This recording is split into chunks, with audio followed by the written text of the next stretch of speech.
বন্ধুরা, আগের আমার একটা চ্যানেল ছিল, সেই চ্যানেলের ভিডিও, সেই চ্যানেলে আমি এন্টারটেনমেন্ট ভিডিও দিতাম না, কিন্তু সেই চ্যানেলে আমি একটি ভিডিও দিতাম। সেই ভিডিওগুলো হলো কিভাবে বসি দিয়ে মাছ মারবেন, কিভাবে কি করবেন। তো বন্ধুরা, সেটি আজকে আমাদেরকে দেখাবো। তো বন্ধুরা, এই চ্যানেলটি একটি পুতুল নিল, পুতুর ভিতরে একটা ডাইল নিল, ডাইল নিয়ে সে কি করলো, সে একটি ডাইল নিয়ে চুরিয়ে নিল, চুরিয়ে চুরিয়ে একটি পাথরের সাথে সে সুন্দর করলো, পাথরের সাথে সে সুন্দর করে একটি দড়ি বানানোর চেষ্টা করতেছে, দড়ি বানিয়ে ফেললো সে।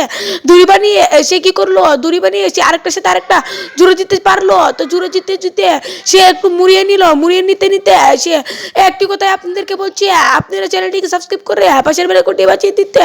তো বন্ধুরা, তারপর সে আরেকটির সাথে আরেকটি মুড়িয়ে দিতে লাগলো, এভাবে মুড়িয়ে দিতে দিতে আরেকটির সাথে আরেকটি মুড়িয়ে দিতে দিতে সে আরেকটি কথা বললো, আগের চ্যানেলটিকে এবার ভিডিও বানাইতাম, এখনও বানাই। তারপর বাঁশের একটা চাপ দিয়ে সে একটি বসি বানিয়ে দিল সুন্দর। তারপর এরকম একটি ডাল দিয়ে বসিটার প্লাস্টিক বানিয়ে দিল, তারপর এরকম বানিয়ে দিল। এখন একটি লাইক সাবস্ক্রাইব হতেই পারে বন্ধুরা।